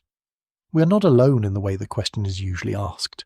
We may simply be alone in every way that matters for contact. There is one more dimension of the Fermi paradox that the Drake equation gestures at, but that deserves more direct attention. The problem of civilizational timescales and simultaneity. The Milky Way is 13.6 billion years old. The first stars formed within a few 100 million years of the Big Bang. Those early stars were massive, burned hot and fast, and died in supernova explosions within millions of years. They seeded the interstellar medium with the first heavy elements, the carbon, oxygen, nitrogen, iron, and silicon that are necessary for complex chemistry and for the formation of rocky planets. The second generation of stars, formed from gas enriched by those first supernovae, had more heavy elements and a better chance of hosting rocky planets. But the rocky planets of those early stellar systems would have had fewer heavy elements than Earth, and complex biochemistry may have required a certain minimum abundance of metals in the planetary composition. The solar system formed 4.5 billion years ago from a cloud of gas enriched by multiple previous generations of stellar evolution. Earth's heavy element abundance reflects roughly 9 billion years of stellar processing of material that began as nearly pure hydrogen and helium. Complex life on Earth took another 4.5 billion years to develop, from the first microbial ancestors to a technological civilization. The total time from the Big Bang to the first detectable radio emission from Earth was about 13.6 billion years. Now consider, if conditions for complex life required the build-up of heavy elements from several generations of stellar evolution, and if we were among the first generation of planetary systems to have enough heavy elements to support complex chemistry, then other civilizations that arose in similar circumstances from similar stellar generations in similar galactic environments might have begun their development at similar times. If the emergence of life has a characteristic timescale of a few billion years after the formation of a suitable rocky planet, and if rocky planets with sufficient heavy elements became common in the Milky Way only around 4 to 6 billion years ago, then the window during which technological civilizations could be present in the galaxy may have opened only recently in cosmic terms. This reasoning leads to what is sometimes called the galactic noon hypothesis, the idea that many civilizations in the Milky Way may have formed around the same epoch and may be at roughly similar stages of development. If civilizations all emerged within a few billion years of each other, and if their development timescales are comparable to ours, then many of them might be at our stage right now, capable of radio communication, aware of the Fermi paradox, listening and finding silence. No one expects the universe to be so punctual that every civilization it produces is at roughly the same stage of development at the same cosmic moment. But the argument has a certain internal consistency. The conditions for complex life in the Milky Way may have become available within a relatively narrow window of galactic history.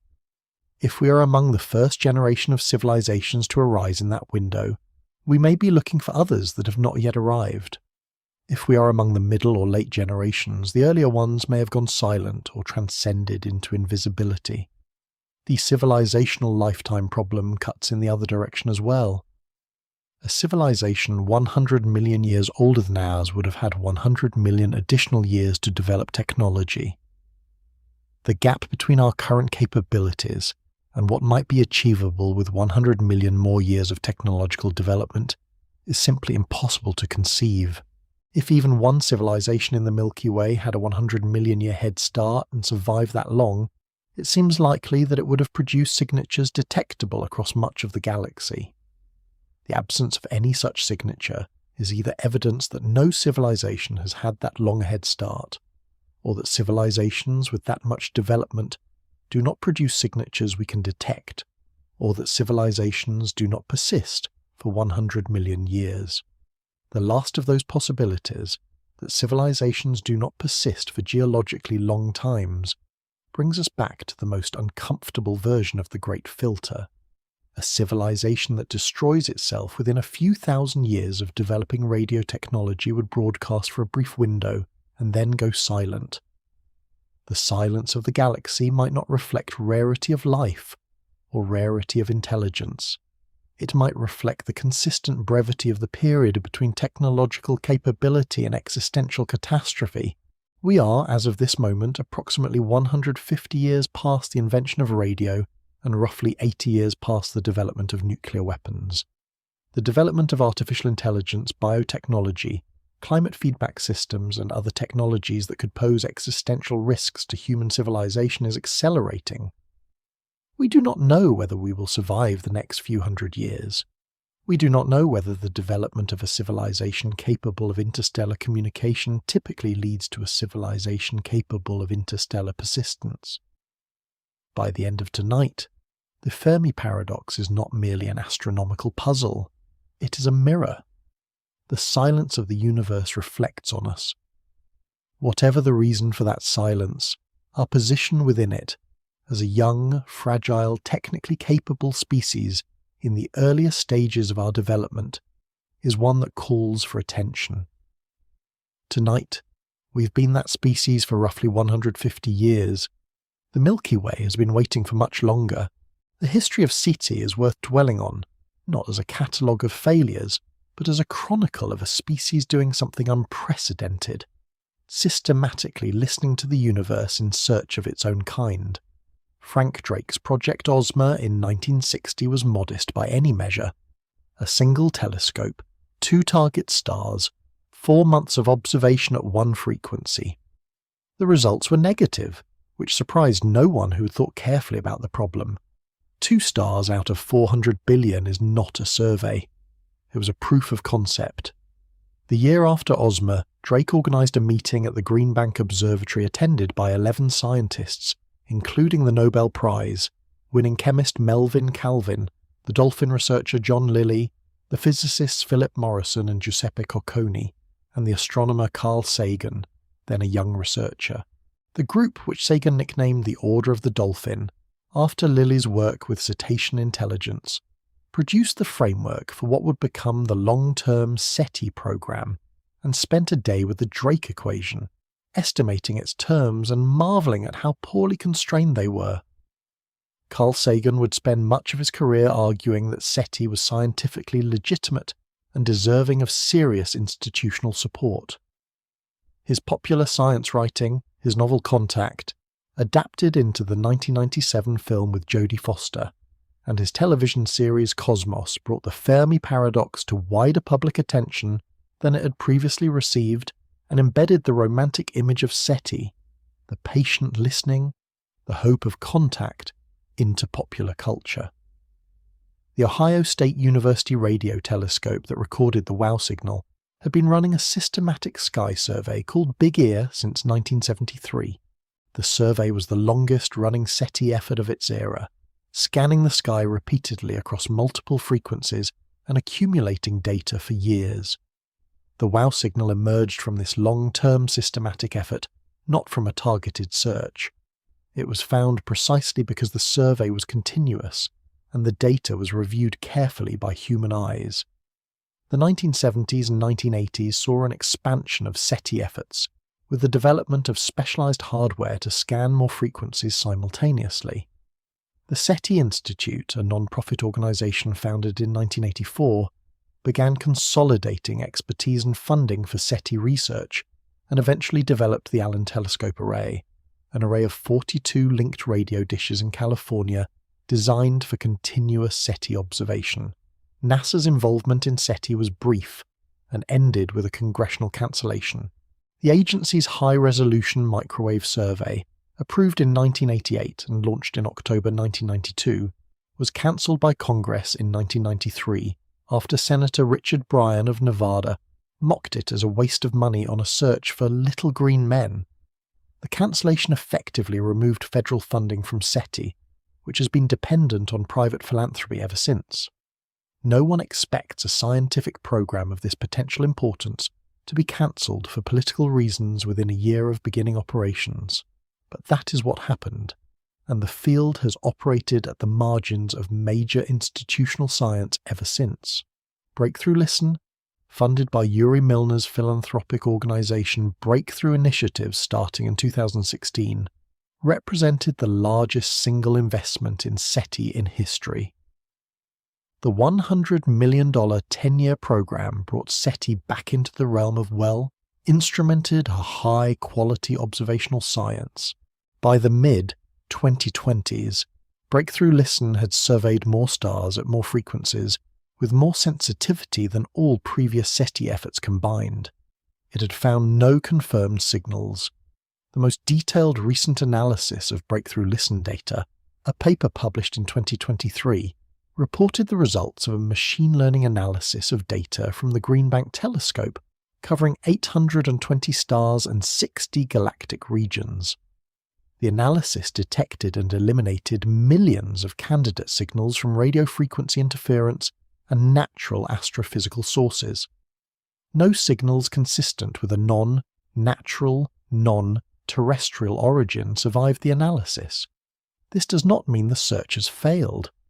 It means the search has determined that the sky, as seen from this planet's vicinity with the current generation of instruments, at the frequencies and sensitivities surveyed, does not contain obvious strong signals of the type that would be expected from a civilization broadcasting in our direction on radio wavelengths. The search is incomplete in multiple dimensions simultaneously. We have covered a tiny fraction of the sky with deep sensitivity. We have covered a larger but still limited fraction of the sky at shallow sensitivity. We have surveyed only radio and optical wavelengths at any depth. The range of possible communication technologies is vast. The range of possible signal types is vast. The range of directions from which a signal could arrive is vast. The range of distances within which our equipment could detect various signal types is limited. The honest summary of 65 years of SETI is, we have looked carefully, with the best instruments available, over a small but not negligible region of the electromagnetic spectrum and a meaningful but not comprehensive sample of the nearest stellar systems. We have found nothing. We have not determined that nothing is there. We have determined that nothing has yet been found. The distinction matters enormously. The absence of a detection is evidence against the existence of strong, broadly directed, easily detectable signals in the nearby universe. It is not evidence against the existence of civilizations. It is not proof of galactic emptiness. It is a constraint on the number and behavior of broadcasting civilizations within a limited range. And that constraint can be progressively tightened as the search becomes more comprehensive. But the constraint has already been significantly tightened.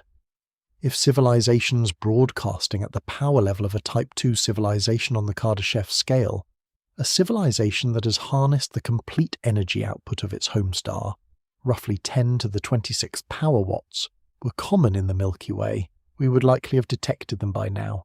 The non-detection of such signals across most of the galaxy, combined with the absence of observable megastructures or large-scale engineering signatures in astronomical surveys, is genuinely constraining evidence against a galaxy full of highly active, highly visible civilizations.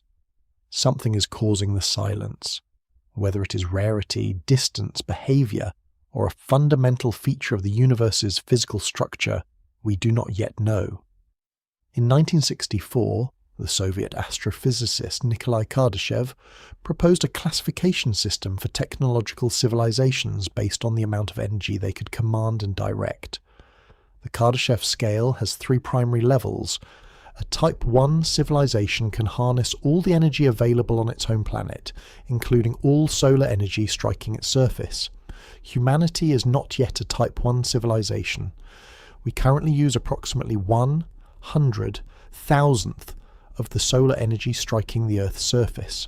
By Kardashev's original calculation, we're at roughly a Type 0.7 on the scale, a fraction of the way to Type 1 status. At current rates of energy growth, we might reach Type 1 in a few centuries if we survive long enough. A Type 2 civilization can harness the complete energy output of its home star. The Sun emits approximately 3.8 times 10 to the 26th power watts. A civilization capable of capturing that total output would command energy resources approximately 1 billion times greater than what humanity currently uses. The most commonly discussed mechanism for this is the Dyson sphere, or Dyson swarm, proposed by the physicist Freeman Dyson in 1960, a shell or cloud of energy, collecting structures completely surrounding a star and converting its entire output to usable power. A Type 3 civilization can harness the energy of its entire galaxy. The Milky Way's total stellar luminosity is roughly 100 billion times the luminosity of the Sun. A Type 3 civilization would command energy resources approximately 10 to the 40th power watts, a number so vast that it resists comparison to anything familiar. Kardashev's classification matters for the Fermi paradox because it connects to observational signatures. A Type 2 civilization, harvesting its entire star's output, would be identifiable in principle.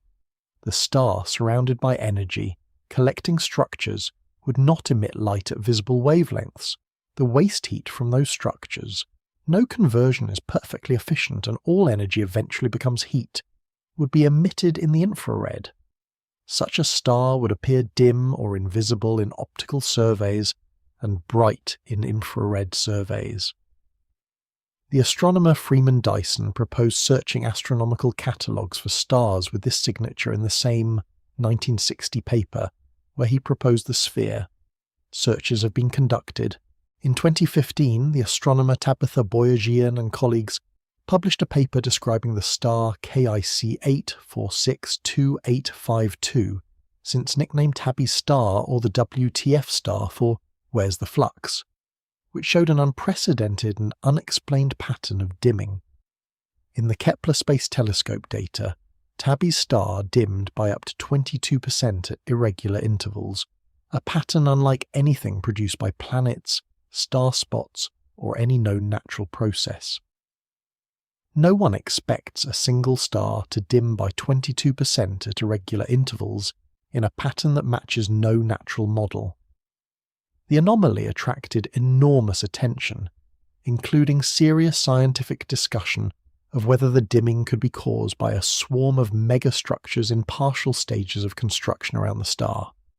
Tabby's star is roughly 1,400 light-years from Earth. Subsequent analysis, with better data, arrived at a more prosaic explanation. Observations of the star's dimming at multiple wavelengths showed that the dimming was wavelength dependent, meaning shorter wavelengths of light were dimmed more than longer wavelengths.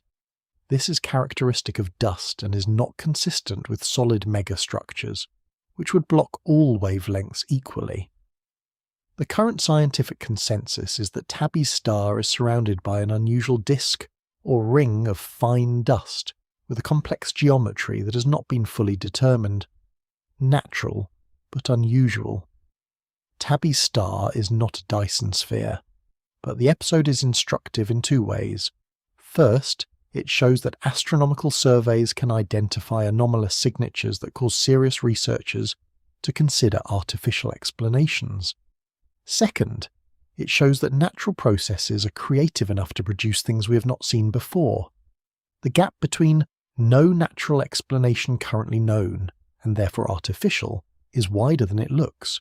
More systematic searches for Dyson sphere signatures have been conducted using infrared sky surveys, particularly data from the Wide Field Infrared Survey Explorer, or WISE, telescope that mapped the entire sky at infrared wavelengths.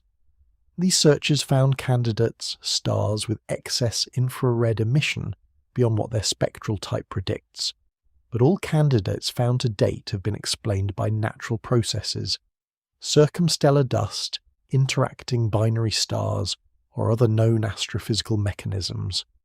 The absence of confirmed Dyson structures in infrared surveys of the Milky Way is genuinely constraining. It suggests that no civilization in the Milky Way, or at least in the well-surveyed portions of the galaxy accessible to WISE, has built energy, harvesting megastructures at the scale of a Type II civilization's full stellar output. This is a real negative result, not just the absence of a search. The constraints from Type III civilizations are even stronger. A Type III civilization harvesting energy at the galactic scale would modify the observational properties of an entire galaxy. The galaxy would appear dim or dark in optical wavelengths and bright in infrared. Searches of nearby galaxies in infrared surveys have found no such signatures. The nearby galaxies we observe look like what we expect natural galaxies to look like, not like energy farms for civilizations commanding the power of 100 billion suns. This is the most powerful observational constraint on the Fermi paradox. The galaxy. Scale searches are telling us that no Type III civilization exists in any of the dozen or so nearest galaxies. Combined with the absence of Type II signatures in the Milky Way and the absence of radio signals, the observational picture is consistent. Intelligent life at technological levels vastly exceeding ours does not appear to be present at the scales we have surveyed. This does not mean intelligent life is absent. It means highly visible, energy-hungry space. Colonizing intelligent life at the Kardashev 2 or 3 level is absent from our local cosmic neighborhood. A civilization that used energy more efficiently, or that organized its technology at smaller scales through the Transcension pathway, or that simply existed but had not reached those energy levels, would not be ruled out by these searches. The Kardashev scale also highlights a question we rarely ask. Why do we assume that technological advancement leads to greater energy use and greater physical expansion? Human technological history shows a consistent trend toward more power and larger infrastructure. But that trend covers only a few thousand years.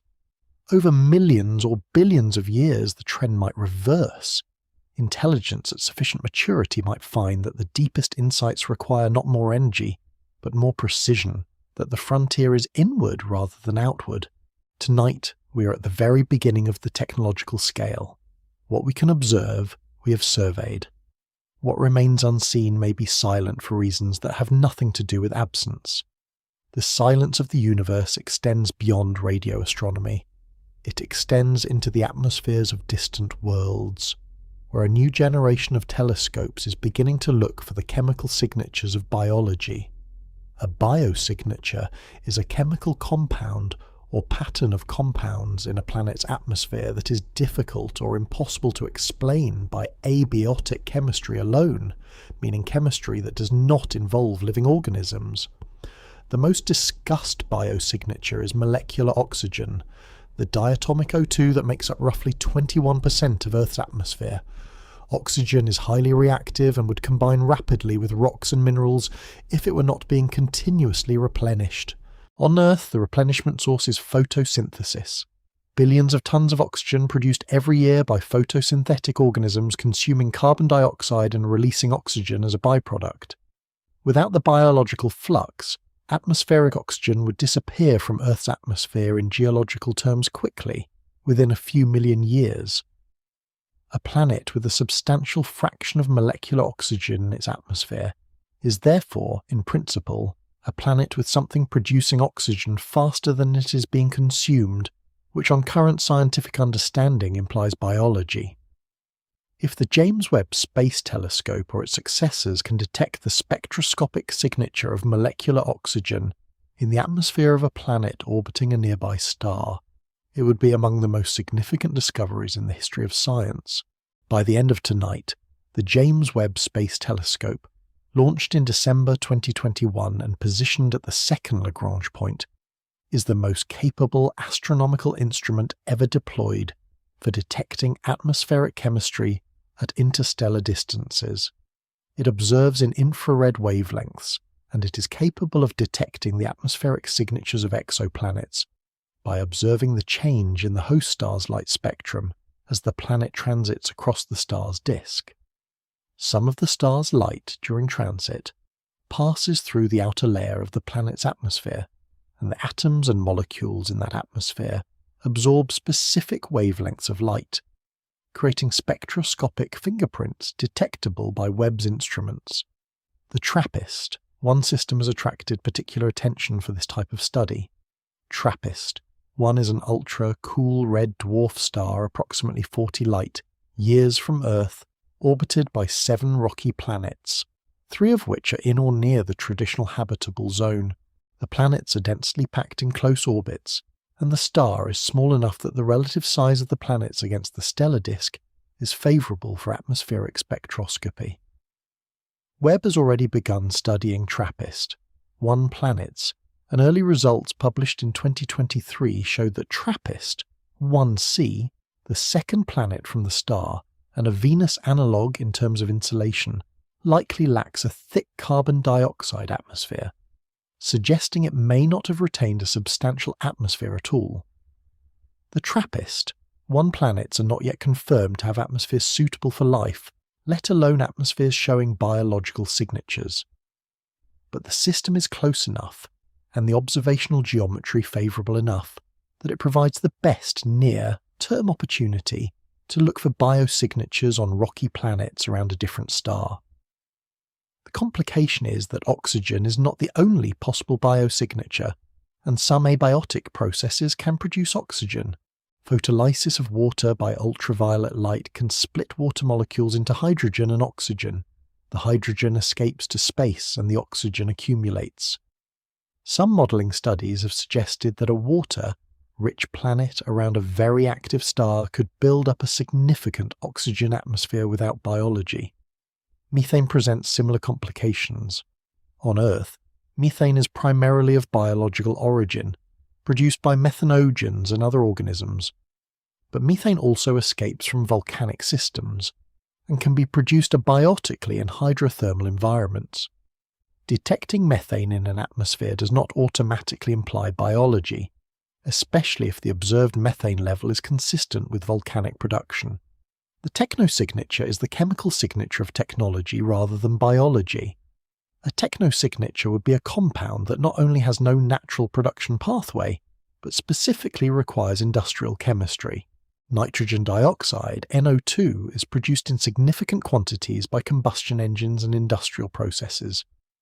Chlorofluorocarbons, the compounds responsible for the Antarctic ozone hole, have no known natural source and are entirely products of synthetic chemistry. If a planet's atmosphere contained substantial chlorofluorocarbon signatures, the only known explanation would be industrial production by a technological civilization. No one predicts that any currently operational telescope would be sensitive enough to detect chlorofluorocarbon signatures from the TRAPPIST, one system or any other nearby planetary system. The quantities involved, even scaled to a civilization comparable in size to Earth's current industrial economy, would produce spectroscopic signatures at or below the threshold of detectability with current or near term instruments. But the detection of chlorofluorocarbons or other purely industrial compounds in a planetary atmosphere would be the clearest possible technosignature short of a radio signal, incontrovertible evidence of chemical technology at a civilization level. The field of technosignature science, which seeks to identify what signatures an advanced technological civilization would produce in astronomical data, is becoming a more formal research area. It includes radio and optical SETI, Dyson structure searches, biosignature spectroscopy, and searches for the chemical products of technology in exoplanet atmospheres. The unifying idea is that any sufficiently large-scale process, biological or technological, leaves detectable traces in the observable universe.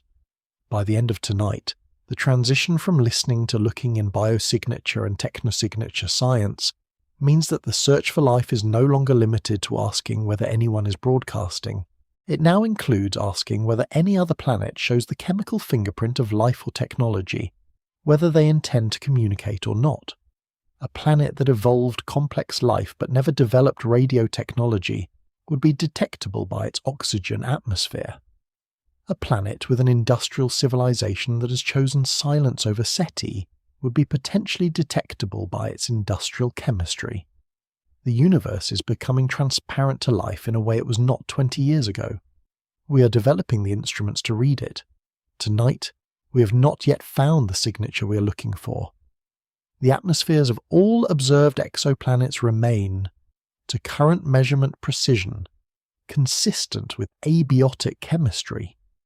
The silence extends even here into the chemical record of the planets we can observe.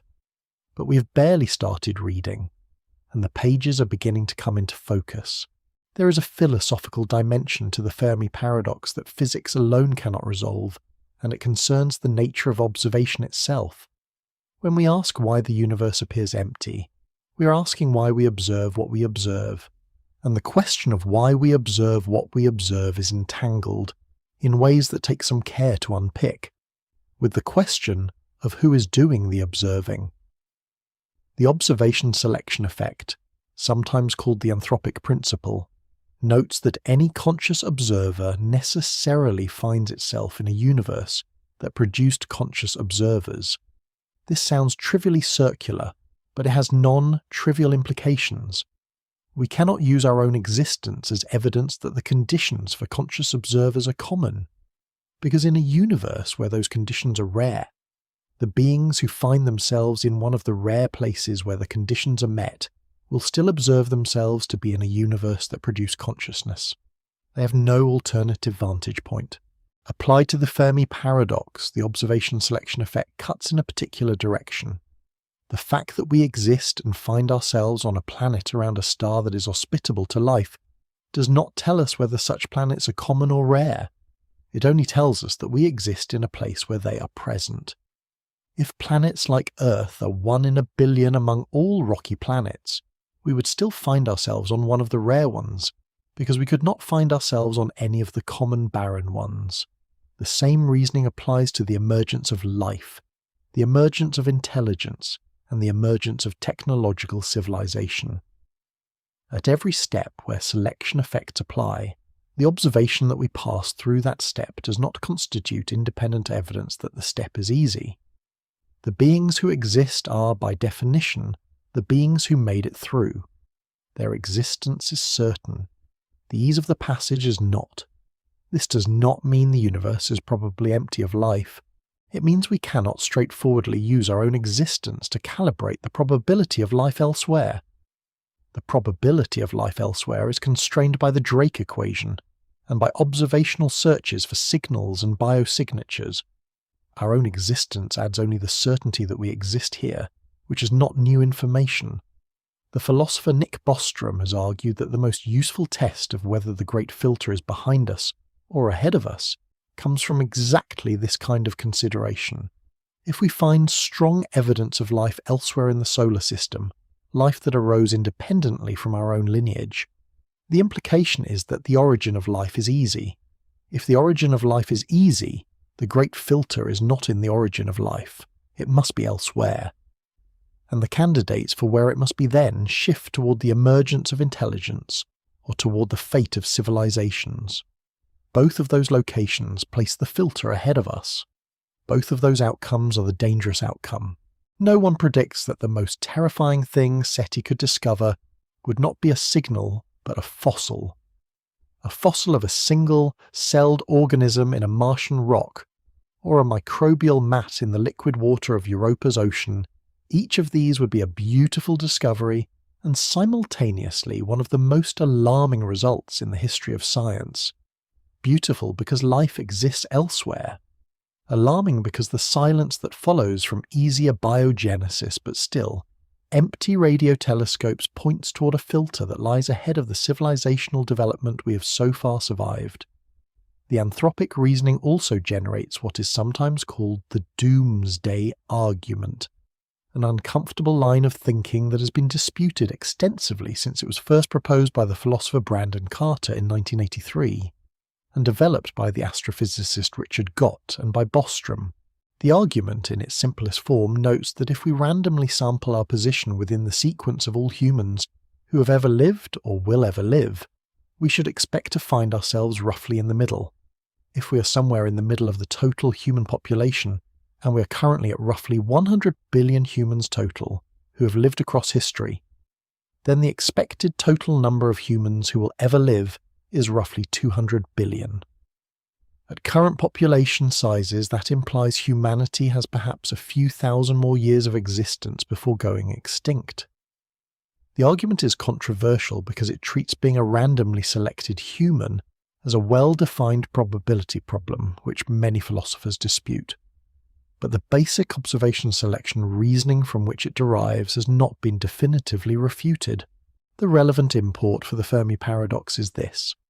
If the doomsday argument is even approximately correct, civilizations like ours are typically short-lived, and the number of civilizations that ever achieved radio technology and then persisted for millions of years is small. Most civilizations in the universe may be young by galactic standards, may broadcast for a brief window, and may go silent. The silence is not the absence of civilization. It is the sound of civilizations at the wrong moment in their development to be heard. We are also confronting something that is, if taken seriously, deeply strange. The possibility that consciousness itself is a cosmic rarity, not merely because the conditions for life are rare, but because the specific form of self, awareness that asks questions about the universe, may require a very unusual combination of cognitive architecture. On Earth, many animals show evidence of intelligence in the sense of adaptive problem, solving, tool use, social coordination, and learning. Crows can solve multi-step problems. Octopuses display remarkable short-term learning. Dolphins have long-range social memory and show behaviors that resemble grief and self-recognition. But only one species developed a cognitive architecture that produced symbolic language, cumulative technology, scientific investigation, and the capacity to model the universe mathematically. That species is us, and we are the product of a specific sequence of evolutionary pressures in a specific ecological context on a specific planet during a specific geological epoch.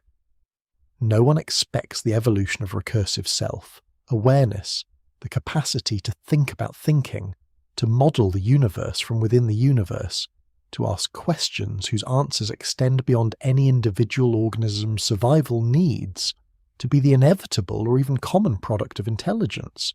It may be the unlikely endpoint of a particular evolutionary path that required an unusual combination of factors: bipedalism freeing the hands for tool use, fire for the caloric investment in large brains, social organization for the accumulation of cultural knowledge, a specific type of vocal anatomy for the complexity of language, and the particular pressures of the African savanna over 2 million years of hominid evolution. Convergent evolution on Earth shows that many features evolve independently in multiple lineages. Eyes have evolved more than 40 times, echolocation independently in bats, dolphins, and some birds, the wing shape suited for efficient flight in insects, birds, and bats. But the specific combination that produced us, recursive symbolic cognition capable of scientific reasoning and technology, has evolved exactly once in 4 billion years of life on Earth.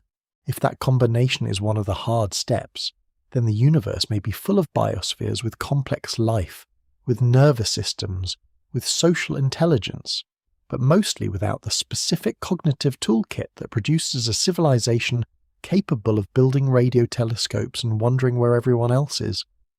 The silence may be the silence of a universe populated mostly by beings who are genuinely intelligent, who experience their world in ways we might find recognizable if we could observe them, but who will never ask Fermi's question, because they do not yet have the cognitive architecture to form it. By the end of tonight, the Fermi paradox is not one puzzle, but many puzzles nested inside each other. The physical puzzle of whether signals can be detected across interstellar distances, the biological puzzle of how often life arises and how often it produces complexity and intelligence, the civilizational puzzle of what technological civilizations do and how long they last, the philosophical puzzle of what it means to ask why we observe what we observe, and the deep puzzle of consciousness itself, whether the particular form of self, aware cognition that asks these questions, is something the universe produces reliably, or a flash of improbable light in a generally dark cosmos. No one predicts that sitting with these questions tonight would leave you certain about any of the answers.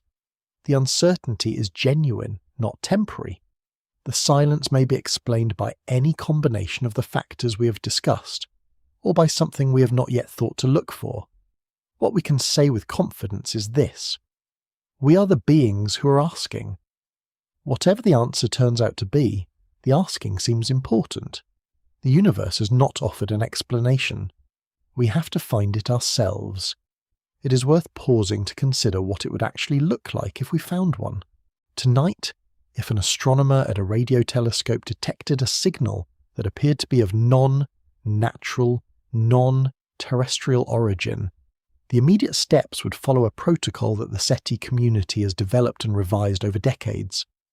The protocol is called the Declaration of Principles for Activities Following the Detection of Extraterrestrial Intelligence, first established by the International Academy of Astronautics and signed by SETI researchers worldwide.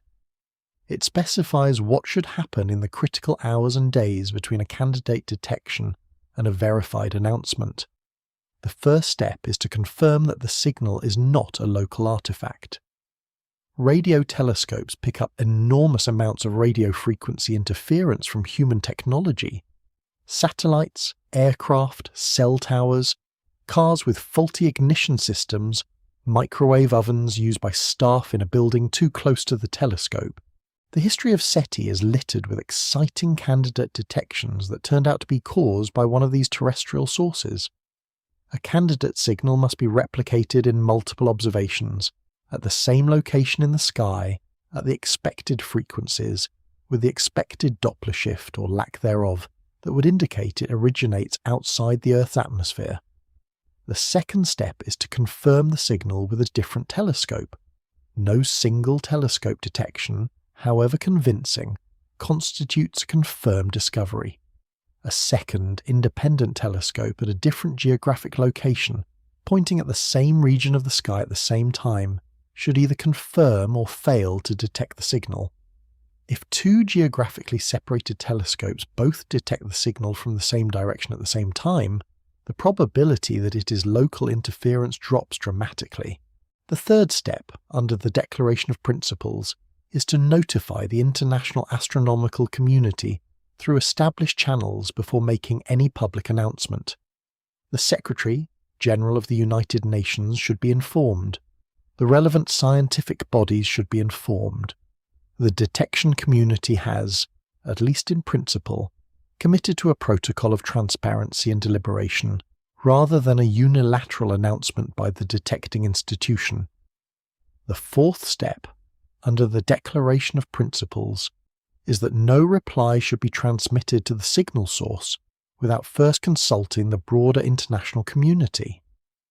This is the METI dimension of the protocol. The discovery of an alien signal would immediately raise the question of whether to respond, and the declaration specifies that this decision should not be made unilaterally. No single nation or institution should decide on behalf of all of humanity whether to announce our existence and location to whatever sent the signal. How long would the verification process take? The honest answer is unknown. It would depend on the nature of the signal, the telescopes available, and the willingness of the institutions involved to be patient rather than to rush an announcement. The detection would be simultaneously the most significant discovery in human history and the event most susceptible to false, positive errors and premature announcement. The pressure to announce would be enormous. The need for caution would be equally enormous. No one expects the discovery of an alien signal to be an unambiguous, easy to interpret event that resolves all questions immediately. The reality would almost certainly be more complicated. A narrowband radio signal at a frequency consistent with hydrogen might be artificial, or might have a natural explanation we have not yet characterized. An optical pulse of unusual regularity might be artificial, or might originate from a pulsar in an unusual configuration. The verification process would require not just detecting the signal again, but ruling out, one by one, every natural explanation scientists could devise. This is not a failure of imagination about what alien intelligence would produce. It is an honest acknowledgement that distinguishing artificial from natural signals across interstellar distances is genuinely difficult, and that the extraordinary claim of a confirmed alien detection requires extraordinary evidence. The standard for confirmation would be, appropriately, very high. The question of what happens after a confirmed detection is simultaneously the easiest and the hardest question in this territory. The easiest answer: every aspect of human civilization would be affected. Theology, philosophy, science, politics, economics, the psychology of how individuals understand their place in the cosmos. None of them would remain unchanged by the confirmed knowledge that we are not alone. The hardest answer: we have no way to know exactly how, because no confirmed detection has occurred, and the specifics would depend entirely on the nature of the signal and what it contained. If the signal was a simple beacon, a repeating mathematical pattern that established the existence of intelligence without conveying detailed information, the immediate effect would be confirmation of existence without communication. We would know someone is there. We would not know who or what they want, or whether they know about us, or whether the signal is still being transmitted, or is the remnant of a civilization long gone. The signal would have taken years or centuries or millennia to reach us. The civilization that sent it might have changed beyond recognition, or ceased to exist by the time we heard it. If the signal contained information, the challenge of decoding it would be immense. The assumption underlying most SETI work is that a civilization attempting to communicate across interstellar distances would use a medium, likely mathematics or physics, that is universal and does not depend on shared cultural context. The Arecibo message was designed on this assumption. But verifying that a received signal contains intended information, and then extracting that information, would be a scientific and intellectual challenge of a kind never previously attempted. Tonight, we have no signal to decode. We have protocols for handling one if it arrives, and a 65-year history of searches that have returned nothing. The protocols are a form of optimism. They represent the judgment of thoughtful people that the detection of an alien signal is plausible enough to be worth preparing for, even if no one expects it tonight. What we can say is that the silence, which has held for 65 years of systematic searching, and for 13.8 billion years before that, is not permanent in principle. The universe has not legislated that we are alone. The silence is an empirical state that the next 65 years of searching might alter. The telescopes are getting larger, the signal processing more powerful, the spectral coverage broader. What we could not have detected in 1960, we might be able to detect in 2040 or 2060. The search continues. Let us return to where we started, because everything we have covered tonight resolves into a question that is not about space. It is about us. We began with a simple observation. The universe is 13.8 billion years old, contains 2 trillion galaxies, each containing hundreds of billions of stars, and by the reasonable expectations of the Drake equation, should be populated with civilizations. And yet the instruments we have turned toward the sky, the radio telescopes, the optical surveys, the infrared observatories, the gravitational wave detectors, have heard no voice except our own. Tonight, we followed the silence through every framework available to us. We traced the history of SETI from Frank Drake's 4-month observation of 2 nearby stars in 1960 to Breakthrough Listen's machine, learning, assisted analysis of 820 stars covering more spectral depth than all previous surveys combined. We sat with the WOW signal, 72 seconds in August 1977, that no one has explained and no one has repeated. We examined fast radio bursts and the question of whether any of them might encode something intentional beneath the electromagnetic fury of magnetar flares. Tonight, we worked through the Drake equation and found that the early terms are now well constrained. Star formation rates are known, planetary occurrence is understood, habitable zone planets are common. The uncertainty grows in the biological and civilizational terms. The fraction of suitable planets where life arises, the fraction of those where intelligence develops, the fraction of civilizations that produce detectable signals, and the lifetime of communicating civilizations. The product of those terms could yield a galaxy full of civilizations, or a galaxy containing only us, and current science cannot definitively distinguish between those outcomes. We explored the Great Filter and found that the question of whether it is behind us or ahead of us is one of the most important unanswered questions in science. If the filter is behind us, we are survivors of an improbable process and likely rare. If it is ahead of us, we are typical, and the silence of the universe is a warning about what typically follows technological development. We visited the rare Earth hypothesis and found that the specific accumulation of conditions that produced intelligent life on Earth, the right star, the large stabilizing moon, the gas giant shield, the galactic location, the tectonic activity, the chemical composition, may be improbable enough to make technological intelligence rare even if microbial life is common. We examined the zoo hypothesis and found it defeated by the defector problem. We sat with the dark forest and the Transcension and the Planetarium and found them consistent with the silence but difficult to verify. And we arrived at the distance problem, the answer that does not require any of the other explanations but may underlie all of them. The universe is so large and the speed of light so inflexible that the distances between any 2 civilizations may be so vast as to make contact not merely difficult but structurally impossible. The distances are not an engineering problem with a better technology solution. They are a physical reality enforced by the laws of nature at every scale. From the quantum interactions that prevent any signal from travelling faster than light to the cosmological expansion that is currently carrying the most distant galaxies away from us faster than light, placing them permanently beyond our reach. We are 4.24 light years from the nearest star. We are 26,000 light years from the centre of the Milky Way.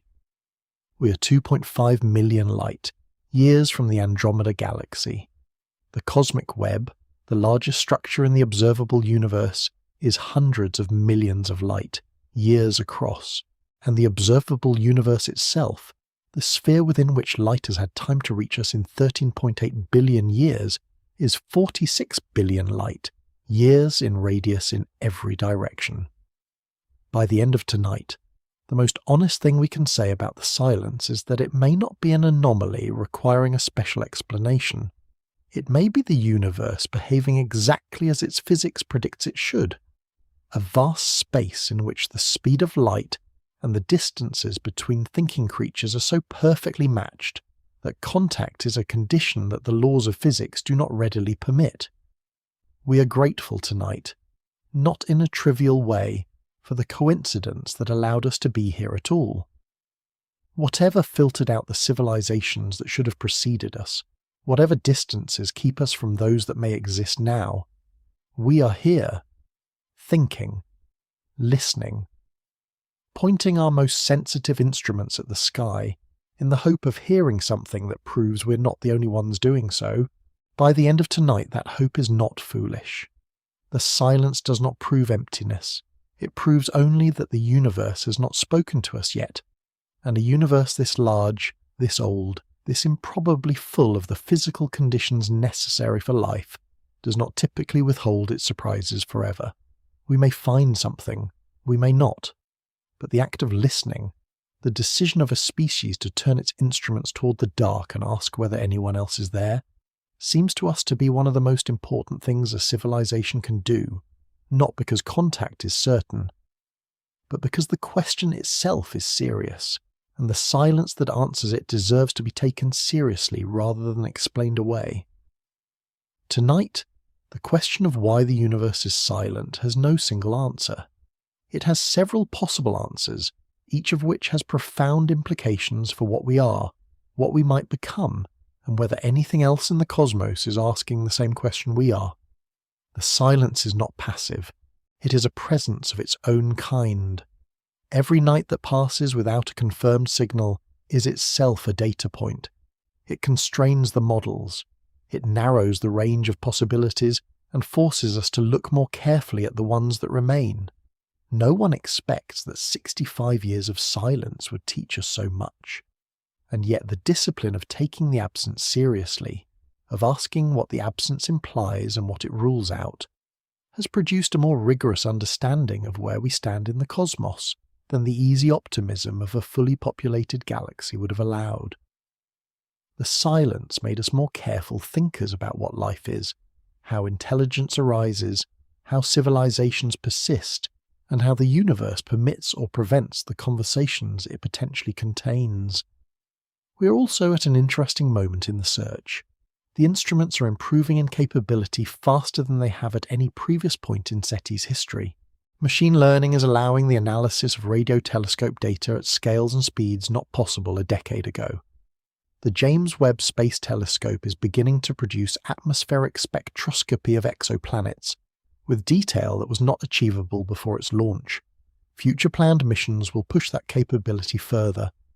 The next decade may yield constraints on the frequency of oxygen, bearing atmospheres around nearby stars. Whatever the result, it will matter. There is a kind of dignity in the act of searching, in insisting that the question deserves a real answer, that the silence is worth examining rather than accepting. We're grateful you spent the night with us exploring it. Sleep well tonight. The universe is listening too in its own way. Good night.